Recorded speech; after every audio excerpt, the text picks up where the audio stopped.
Hello, we are going to look at a few more properties of trigonometry and some examples in this session.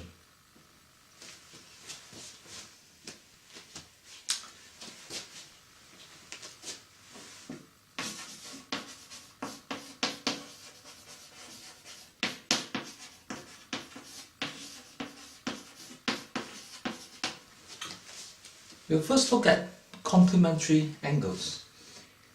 Now, complementary angles means, for example, if I have a right-angled triangle and I divide this into two angles, then the two angles are complementary. So that means, for example, if one angle is 30 degrees, the other angle is 60 degrees, we say that 30 degrees and 60 degrees are complementary angles. So complementary angles simply means two angles that will add to give 90 degrees. What has this got to do with trigonometry? Let me draw the right-angled triangle. Now, suppose this angle here is 30 degrees.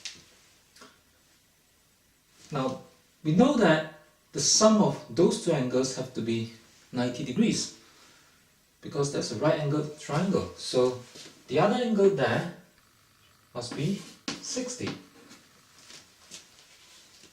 So that means in the right-angled triangle, apart from the right angle itself, the other two angles, the two acute angles, are complementary angles. Now, this means something about the sine and cosine. Let's have a look. Now, these happen to be special angles, so I know that if this is 2, that length is 1, and this length is root 3 over 2. So we have learned this before in an earlier session. Now let me write out the sine of 30 degrees.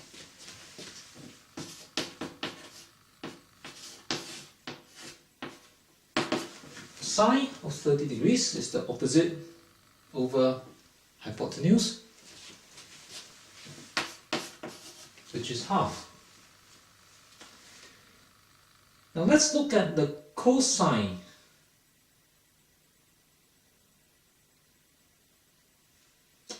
Right, the cosine of 60 degrees.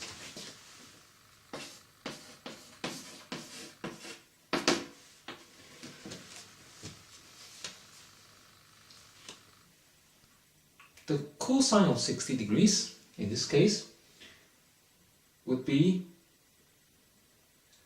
the vertical side. In this case would be the adjacent, because the vertical side is next to the 60 degrees. Alright, so 1 is the adjacent to the 60 degrees and 2 is the hypotenuse. So cosine 60 degrees would be 1 over 2. Now you see that they are equal. Sine 30 degrees and cosine 60 degrees are equal. Both are equal to half. And the reason, as we have seen, is because for the 30 degrees, the opposite is the vertical side, right? Which is the one up there. For the 60 degrees, however, the vertical side is actually, it's adjacent. So that also gave a 1 there. So because of that, because the opposite of the 30 degrees is actually the adjacent of the 60 degrees, that's why sine of 30 degrees is equal to the cosine of 60 degrees.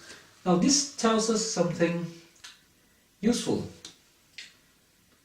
if two angles are complementary angles, they are at the opposite corners of a triangle, then the sine of one angle must be equal to the cosine of the other angle. So let's look at another example. If instead of 30 degrees and 60 degrees, what if I have sine of 40 degrees?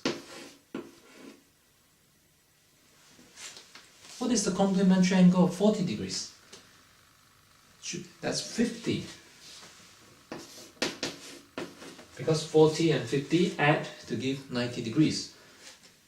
Now from what we have understood here, sine of 40 degrees should be equal to the cosine of 50 degrees.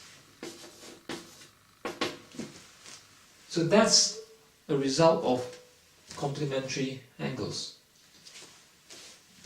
Now as a formula, I can write it in this form. I use the Greek letter theta to represent angle, so sine theta must be equal to the cosine of the complementary angle of theta.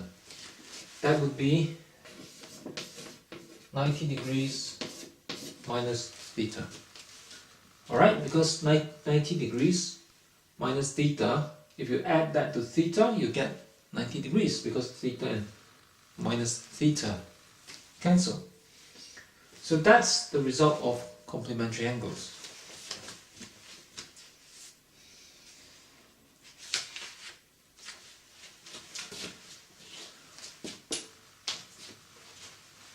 Right?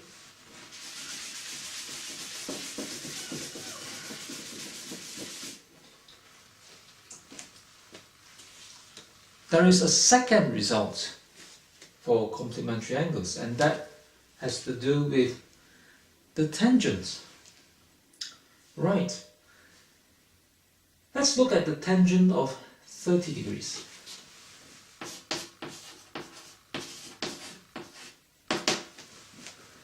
Tangent is the opposite over the adjacent. 1 divided by root 3 over 2.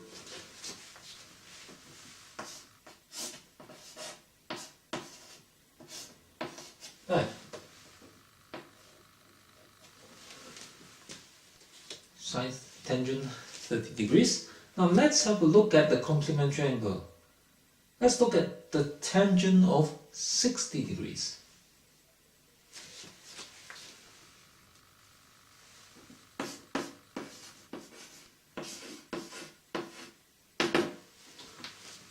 Okay.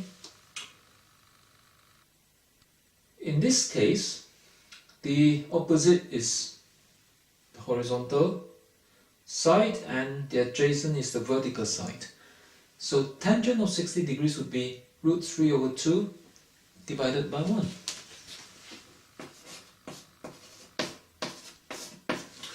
Now if you look at the two answers, you see that one is the inverse of the other. Okay, the top and the bottom are reversed. So that means that I can say tangent of 30 degrees is equal to 1 over the tangent of 60 degrees. So that's the result of complementary angles for the tangents. Alright, if you have tangent of an angle, it's always equal to 1 over the tangent of the complementary angle, because 60 and 30 are complementary angles. So with this understanding, we can make a formula.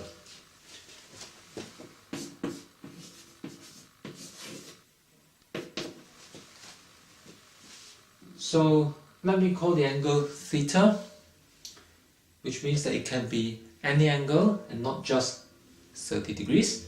So tangent of theta must be equal to 1 over tangent of the complementary angle. Alright, tangent theta equals to 1 over tangent of 90 minus theta. And 90 minus theta is the complementary angle of theta. So this is the next result of complementary angles in trigonometry.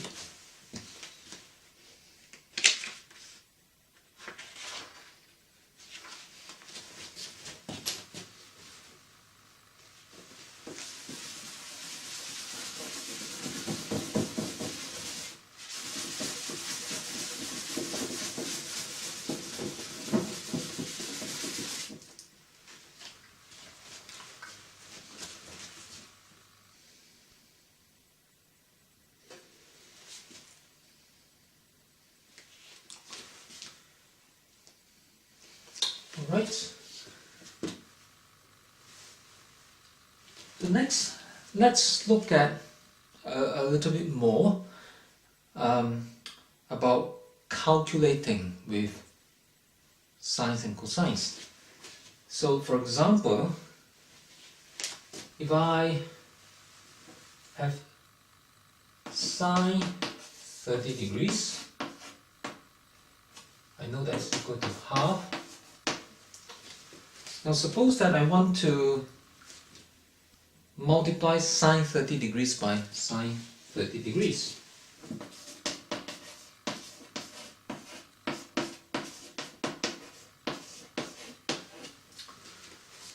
Now there's a simpler way to write this. I don't have to write out the whole thing.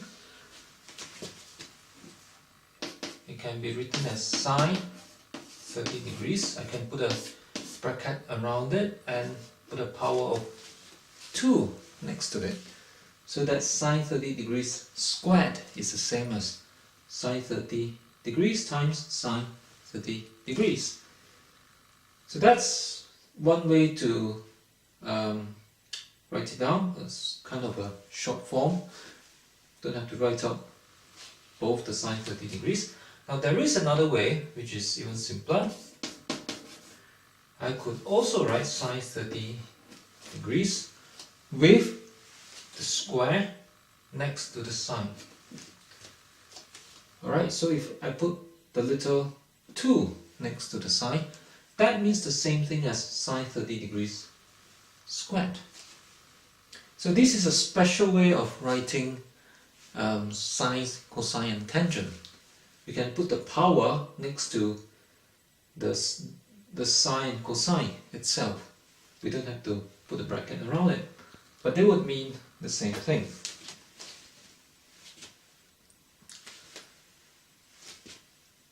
So for example, if I'm given sine squared 30 degrees and I need to calculate this answer, I must remember that sine squared 30 degrees really means sine 30 degrees times sine 30 degrees, and then I have to find out, maybe using a calculator or special angles, that sine 30 degrees is actually equal to half, so I have to do half times half to get me the answer. Alright, so sine squared 30 degrees would actually be half squared, which is 1/4. And it's the same for cosines and tangents. Right. So for example, if I have tangents 30 degrees squared, what would that be? So tangent 30 degrees squared is really the same as tangent 30 degrees, with a bracket around it, squared. So it means the same thing. And I can calculate this with a calculator, or since I remember that tangent 30 degrees is a special angle, alright, I know that if I have a right angle triangle with 30 degrees on this side, and if The longest side is 2, then the shorter side must be 1, and the adjacent is 3 over 2. So tangent of 30 degrees is 1 over root 3 over 2, which is 2 over root 3 squared, which is 2 squared is 4, root 3 squared is 3. So that's the answer, 4 over 3 in this case.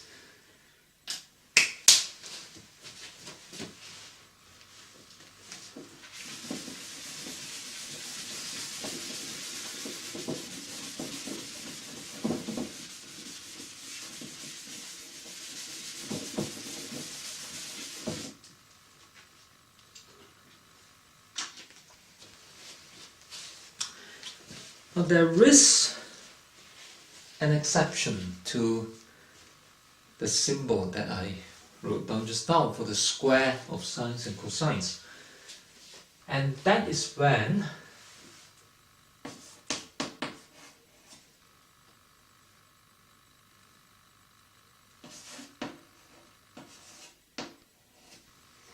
for example, when I have a minus 1 for the power.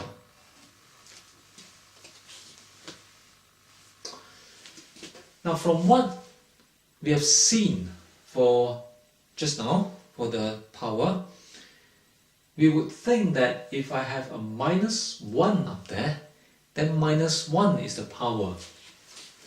Meaning that this should be sine 0.5, bracket around it, power of minus 1.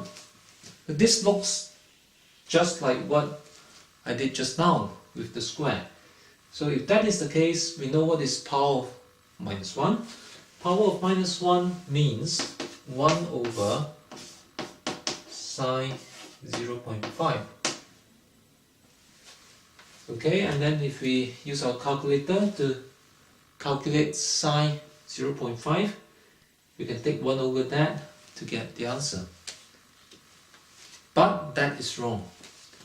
Sine minus 1 of 0.5, it is not equal to sine 0.5 bracket to the power of minus 1. This is a special case. When I have a minus 1 for the power next to the sine, it means something else. It means the inverse function of sine.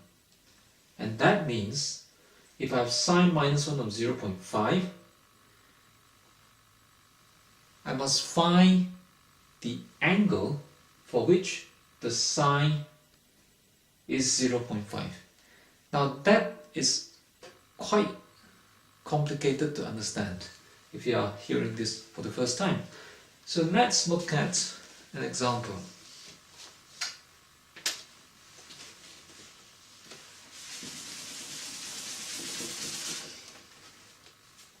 Now, so far I've looked at how to find the answers if we know the angle. Say if I know that we want to find sine 30 degrees, we can then use a calculator to find the answer, or cosine 40 degrees or tangent 50 degrees. Now, but what if instead of being given the angle and asked to find the sine or cosine, what if we are given the answer?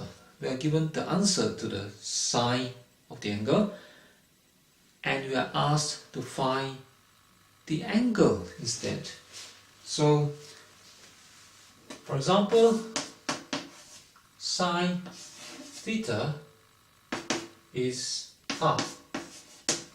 Suppose that I'm given that there's a certain angle theta. I don't know what it is, but I know I'm given that sine of that angle theta is equal to half. So I know that sine of this angle is half, and I have to find that angle theta. So how would I do it?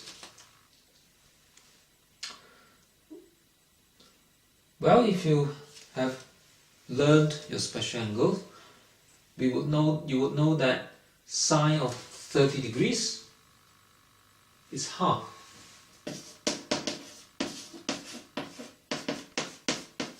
So therefore, theta is 30 degrees. Right? You can tell just by comparing the two. So this is what we know from special angles. Right. Now we can actually use that power of -1 to represent this answer. Meaning,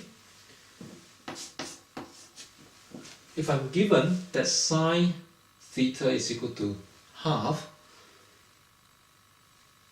the way we can write the answer is to say that theta is equal to sine -1 of half. So sine of -1 actually means this. Alright, sine of -1 is the inverse of sine. So it's as if I'm given sine theta is equal to half. So this time I don't know the angle, but I know that the sine is half. And I want to find the angle. So it's like the inverse problem, the opposite problem from finding the sine of the angle. So that is how we would write it. We would write sine -1 of half to mean the inverse of the sine function.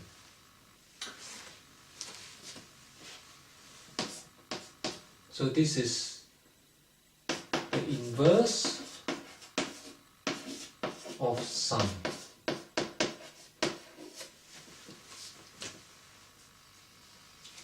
Or it is also sometimes called ARC sine, arc sine, for some reason that I don't know. Okay, so if you see sine inverse of half, this is what it means. It means that we want to find the angle whose sine is equal to half. Okay, and since we already know the answer from the special angle, I can just say that sine inverse of half is equal to 30 degrees. That's the answer.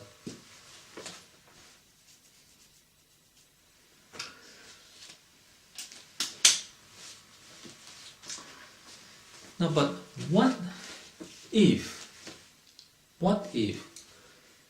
it is an angle that is not a special angle? Then we need to use our calculator.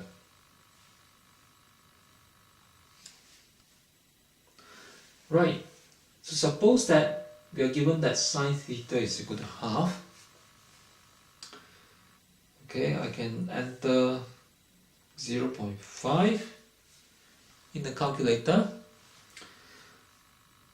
Now, to do this inverse sine bit,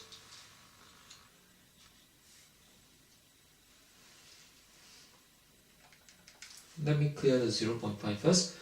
If you look at the sine button on your calculator, you'll find that just above that button, you would normally see in smaller words, you will see sine with that -1 next to it. You'll see exactly this, sine -1, just above the sine button. Okay, and to use that function, we would press shift on the calculator. Not sure if you can see this.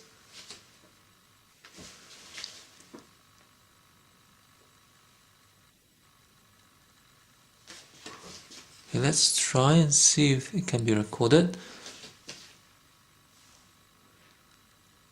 Now I would press shift there followed by the sine button. Okay, yes, I think you can see that on the video. Right, and I now want to key in the 0.5. Okay, and I want to close the bracket. There we have what we need, and I'll press equal. And the answer, as you can see on the calculator, is 30 degrees, which is what we know. Sine is 30 degrees. So that's simple enough. And you can do this for any numbers to find any angles.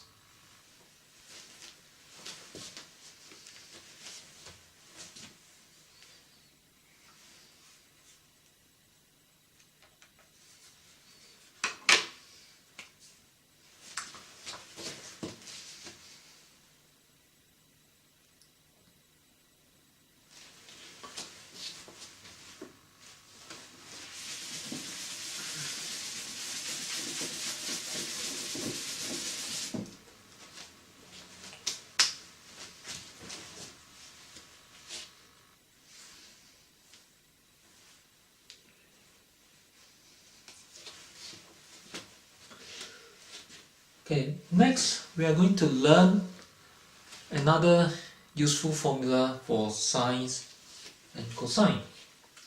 This formula is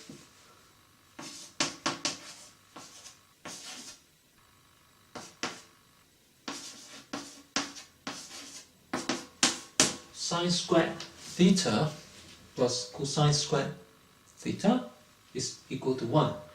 And what this means is that if you can think of any angle at all, right? Theta can be any angle like 10 degrees or 30 degrees or 50 degrees. Just think of any angle. Okay, let me use 15 degrees. If I take the sine of 50, square that, and I take the cosine of 50, square that, and I add them together on your calculator, you find that the answer is always 1. Alright, and if you try that for 60 degrees or 90 degrees or any number of degrees, the answer will always be 1.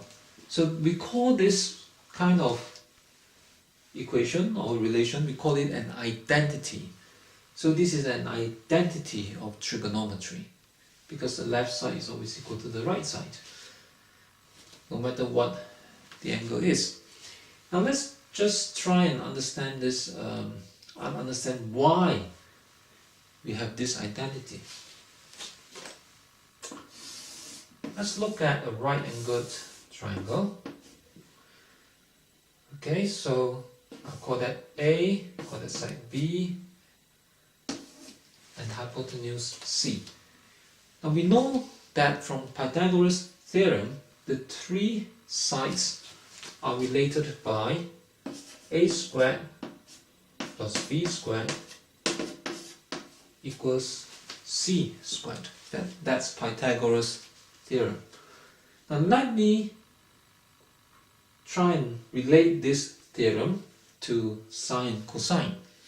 Now you see that A here is the opposite to this angle, we call it theta. B there is the adjacent, and C is actually the hypotenuse. Now what if I divide both sides of this equation by c squared?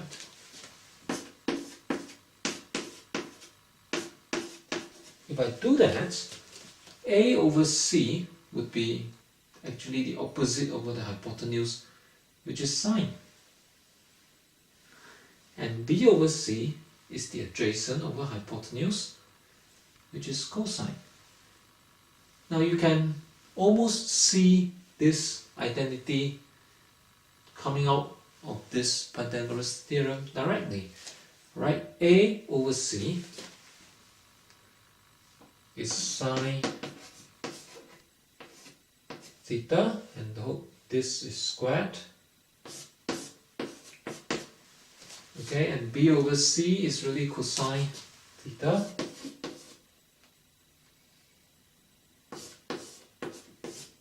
Squared. And C squared over C squared is just 1. So you can now see how that identity came about. It is simply a result of the Pythagoras theorem.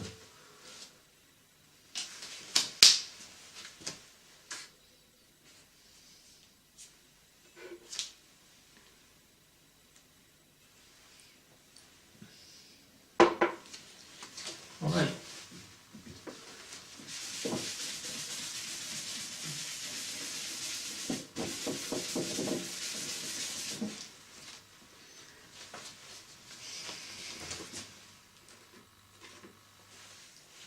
So let's now look at some exercises using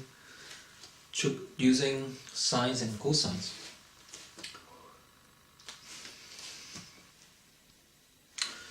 Right, suppose that we are given that sine A is 0.3.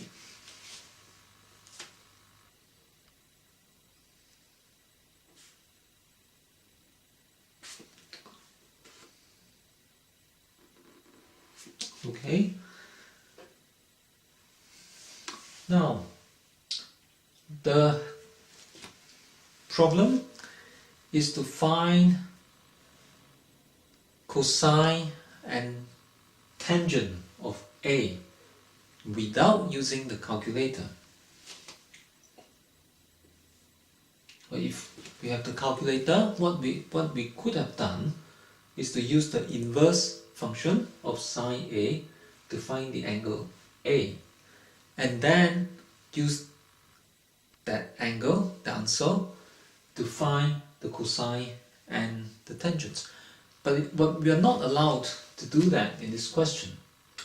Alright, we are told that sine A is 30 degrees. We don't know what A is, and we have to find the answers for cosine A and tangent A, and we must not use the calculator to find A first. So the way to do that is to remember the identity which I wrote down just now.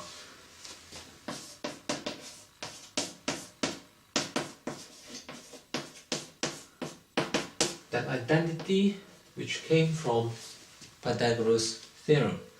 So that relates cosine to sine. And since we know that sine A is 0.3, we can use this equation to solve for cosine A.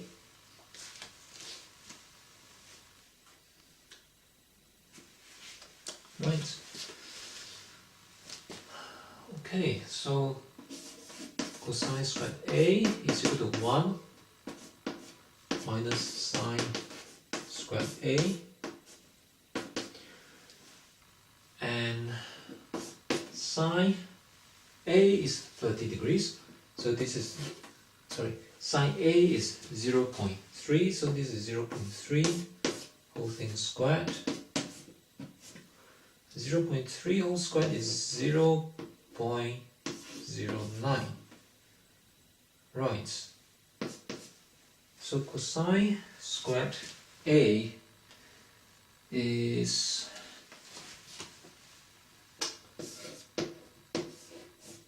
0.91. So therefore, cosine A itself must be the square root of 0.91. So there we have one answer. We've just found cosine A.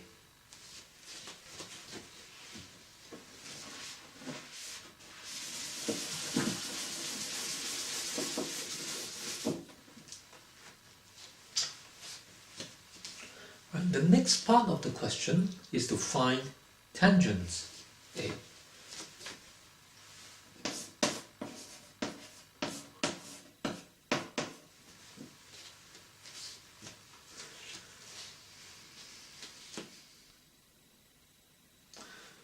Now to find tangents, A, we make use of another formula. Now this formula says that tangent A is equal to sine A over cosine A. Right, so if you know this formula, then it's quite simple because we already know sine A and cosine A, and you just have to substitute the two numbers. Sine A is 0.3, cosine A is 0.91. Right, then we have the answer. But how did this formula come about? Why is tangent A equal to sine A over cosine A?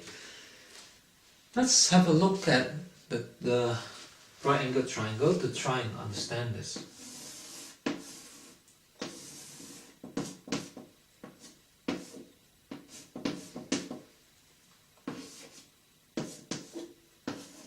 That's the right angle triangle, that's the angle A, and these are the sides A, B and C.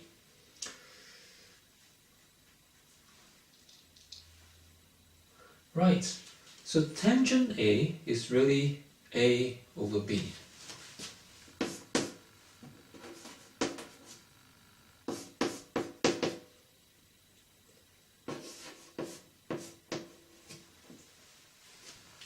Alright, but what about sine A and cosine A? Okay, sine A is the opposite, which is little a, divided by c. So let me write this out. Now I know that sine A, I'll write it up here. Sine A is little a divided by c.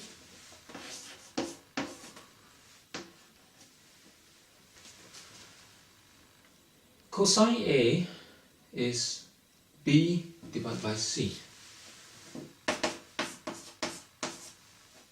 Alright, so that's an A there. Now let's try and write out sine A over cosine A in terms of the sides. So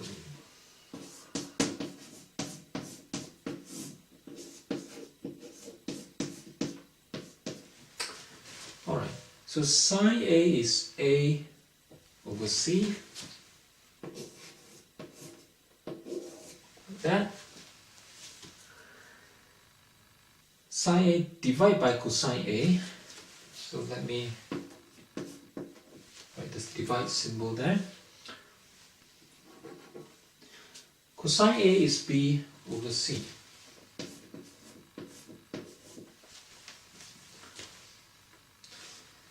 So if you have A over C divided by B over C, alright, this is equal to A over C times C over B.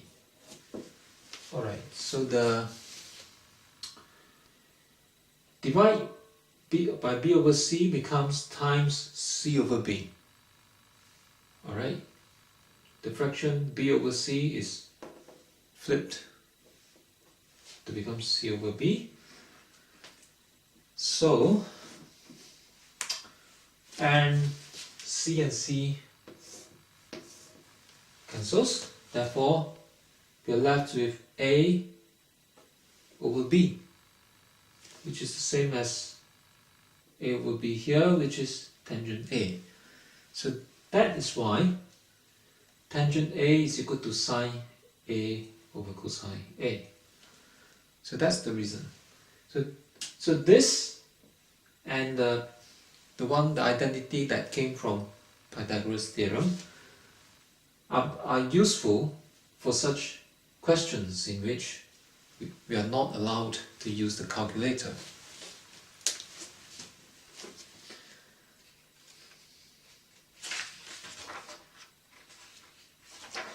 Okay, we'll finish here for this session. See you next time.